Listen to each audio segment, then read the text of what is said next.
Okay, let's get to this. Story came out.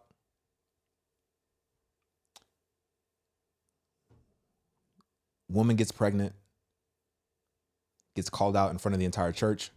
Y'all know what happened, right?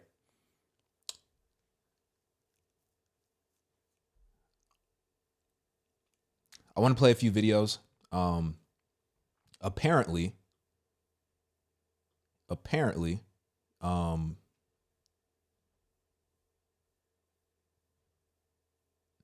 apparently, this is the woman who was pregnant and got called out. She posted a response. I want to watch the response that she posted. Apparently, her mom also posted a response, which I want to watch as well. And she was pretty much saying that this whole situation is interrupting her peace. So I want to read that also. And then there was another video. I don't know if she's related, but there was another video that went viral in response to the whole situation from this woman right here. I saw this video yesterday, and since then it gained like 9 million views, 1.8 million likes. So let's start with this video, and then we'll get to the other two videos, all right? Okay, it's time for me to talk about it. I know I'm crying today, but that young girl in the church, the way she was treated was wrong. Let me give y'all a story. Irvin. Okay. Before Irvin, I had a son. I have a son. Well, he passed. Rain Rico. And I couldn't tell nobody that I was pregnant because I was scared. I was 17 years old and in high school. So I finally told my mama. She accepted it. And back in the days, they would tell you when you getting pregnant without being married, the child is considered a bastard child, which is a hurting thing.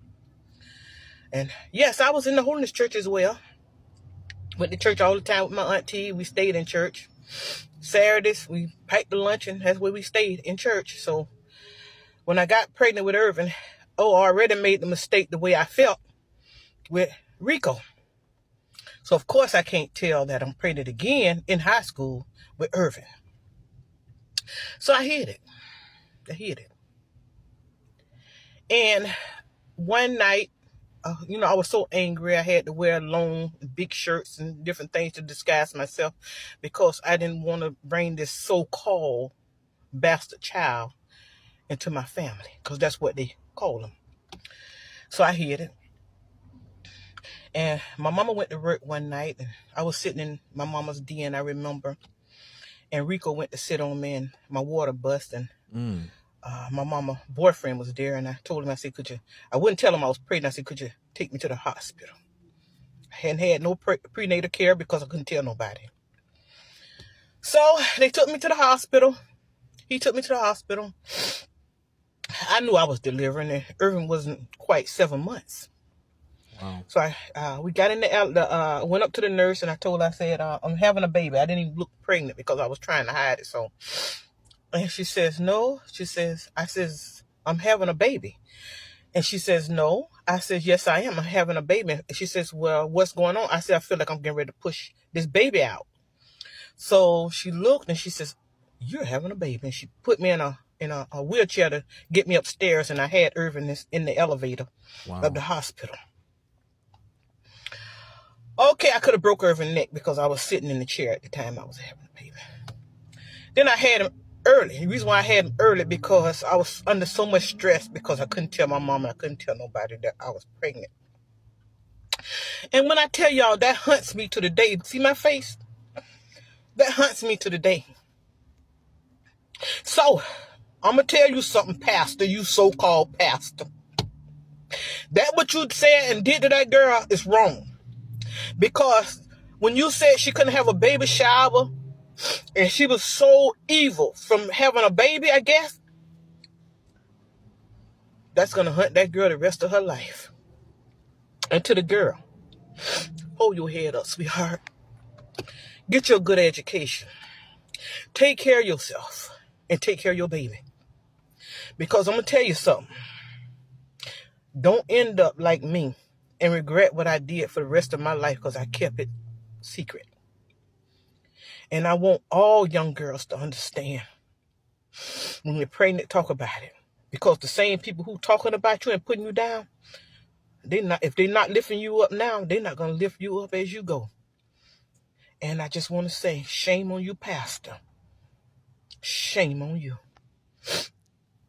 Okay, it's time for me to talk. It's just the expectation of perfection, especially from, younger people, because she was 17 when this happened. The expectation of perfection is so unrealistic.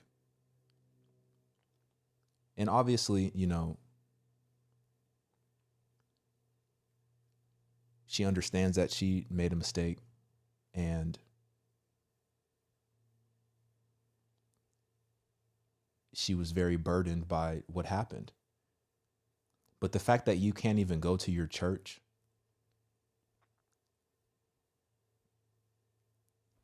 and lay that down for your church and allow your church to build you back up and be there for you in that moment, it's sad. It really is. But unfortunately, that's how some of these churches operate. That's how they get down. Let's see what she actually had to say. So this is the individual that was actually involved in it, I believe. 447,000 likes. Let's see. Well, hello everybody. This is the update to the story about the pastor who made me stand up before the entire church and apologize for being pregnant. And yes, I will be dropping names in this video. But first, if we're going to do a call out video, we're going to do it the right way. And we're going to make sure your anger is directed at the right place and the right people. First order of action, if you guys decide to write a review, y'all know Google will just simply take them down. So what I want you to do is, in your reviews, I want you to call the members of the church away. I want you to tell them that they are loved away from that church. I want you to tell them that they don't need that pastor to be happy. I want you to speak life into them, because those are the people that's going to read those reviews. Second order of action, I want you to go to the Secretary of State's website once you find out the name of who they are, and I want you to file a complaint under the charity division. We want them funds investigated, y'all. This is how you make real change. We go after them pockets. These reviews are not going to stick. Google's going to take them out, but stuff like this, someone's going to follow up if enough people make noise. And last order of action, if you decide to comment on any of their social medias, I want you to be positive. I want you to call the members in. Again, speak love, light, and everything into the members so that they don't feel the need to stay beside that pastor and his wife. All right, now let's get into the story. So since I posted that video yesterday, several former members of the church have come forward and they have said they've been waiting to speak their turn. So they look forward to stitching this current video and telling their story as well. So this isn't even the end, y'all. The tea is going to keep getting hot. Now, stuff that I experienced personally, I'm just going to say, but anything that anyone else told me, I'm going to say allegedly, because I'm telling y'all, they're going to send me a cease and desist. They are coming for my ass when I post this.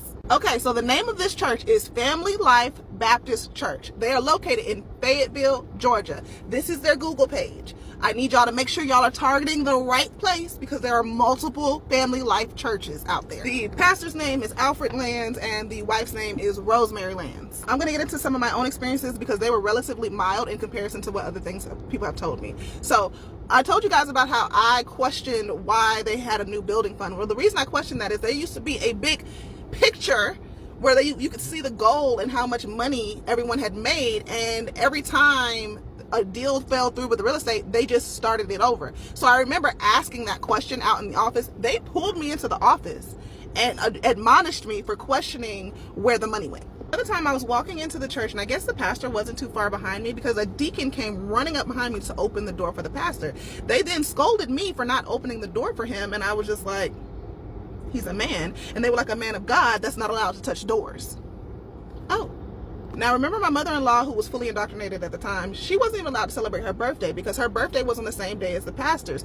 They did not allow her to celebrate her birthday because she had to set up his birthday every year. For 9 years, this woman did not celebrate her birthday, and they did not let her. If you left the church, you were immediately excommunicated. The other members were not allowed to talk to you And members of the church were not allowed to date and or get married unless they got permission from the pastor and the reverend. I need y'all to keep in mind while I'm telling this story, these people were in a cult. And if you look up what a cult is, they were literally being brainwashed. What I experienced was not unique. Shame was a very useful weapon for them. At one point, the pastor forced this young man to come out in front of the male ministry and forced his mother to legally change his name because he felt like his mother gave him too feminine of a name. Now we're going to move into the place where I have to start saying allegedly. Allegedly, a minister there molested several young girls, so much so that he had to be fired from his place of work, and the pastor and the reverend had to come up there and defend him and somehow get that put under the rug. Again, allegedly. Allegedly, any behavior that they viewed as demonic would absolutely lead to an exorcism, and an exorcism looked like you getting beat the shit out of, and that could be for anything from being gay to misbehaving in school. Allegedly, there were ministers that touched both boys and girls. Allegedly, there was tons of embezzlement with the use of forged documents, fake bank statements, and tax documents, all with money that was siphoned directly from their members. Again, allegedly. Now, I know I'm saying allegedly to protect myself legally, but just know I would never bring these sort of claims forward if I did not have evidence. All that said, in the last video, I got a lot of questions about why I would even join a church under false pretenses if I didn't agree with them, and also what my current relationship is with the church and spirituality and all that. And I'll do a follow-up video for that, because like I said, this video is going to be stitched by multiple members of the church. They've already come forward and said that they have something to say, so I'm going to leave that space for them. So until next time, you guys, toodles.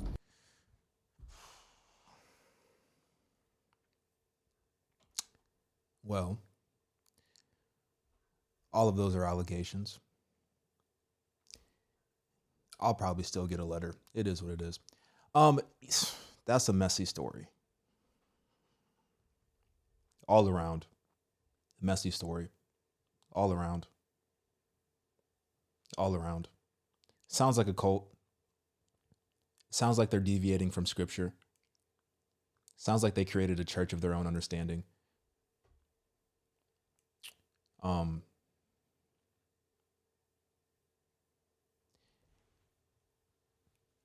I'm always so curious how people, number one, how people find themselves in those scenarios. But, I understand that people can be manipulated spiritually, especially when they're in a vulnerable place, and they can be pulled into those situations. But I'm also very curious as to what keeps them in that situation for so long, because clearly there was a lot of allegations that she presented, but I'm just curious as to, what kept her in that space for as long as she was in that space. And also, it is interesting just the fact that she was even pushed to be in front of the church and apologize and ask for forgiveness from the church in the way that she did. I'm very curious as to how that came about in the first place. Like, what was that initial conversation in terms of, hey, I'm going to call you up, or I don't even know if there was a conversation, but I'm just very curious as to how that came about in the moments leading up to it, to where she's in front of the church saying what she said. Also, you could tell she's hurt. You could tell that, and rightfully so, right? But you can tell that she's still carrying a lot of the emotion, rightfully so, just based on some of the language that she was using. And you can tell that she's trying to make light of the situation and bring people out of that church.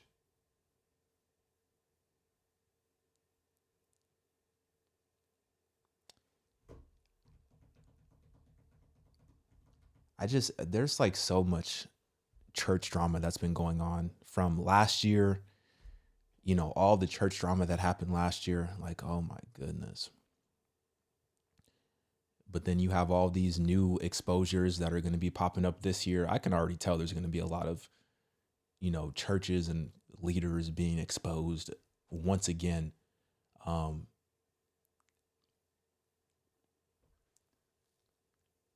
My heart hurts more so for the people, for the people who are involved. I have some experience with it. in terms of being involved with the wrong ministry and, you know, being involved with a cult and how that can quite literally ruin your entire life and completely alter your perspective on God. I have some experience that I've never shared before. Probably am not going to share. Definitely not right now, at least. Let's see what her mom said.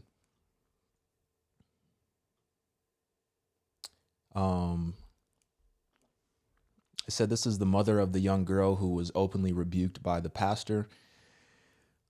She said, to everyone that's concerned, we greatly appreciate it. However, I do want you to know that you all are interrupting my peace and it's causing more damage than good. You are showing up, disrupting my church, my beliefs, and disrespecting my pastor. Excuse me. I am where I want to be and where I chose to be. We were not forced or manipulated to stand before the congregation. My daughter willingly approached the congregation and was welcomed and embraced with open arms. I stand what I've been taught, and I'm raising my daughter to do the same. I stand with my pastor.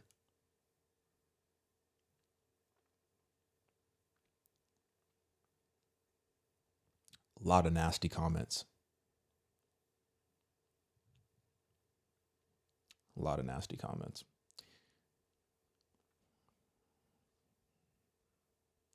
And this is what I said, man. You know, once again, these are all allegations. I don't know if this is true. You don't know if this is true. We weren't there. But people who were there, they sure believe that it, you know, took place. But these are all allegations. Because I feel like y'all going to send me a letter. Whatever. Go ahead and send it. But this is what I've been saying. Like,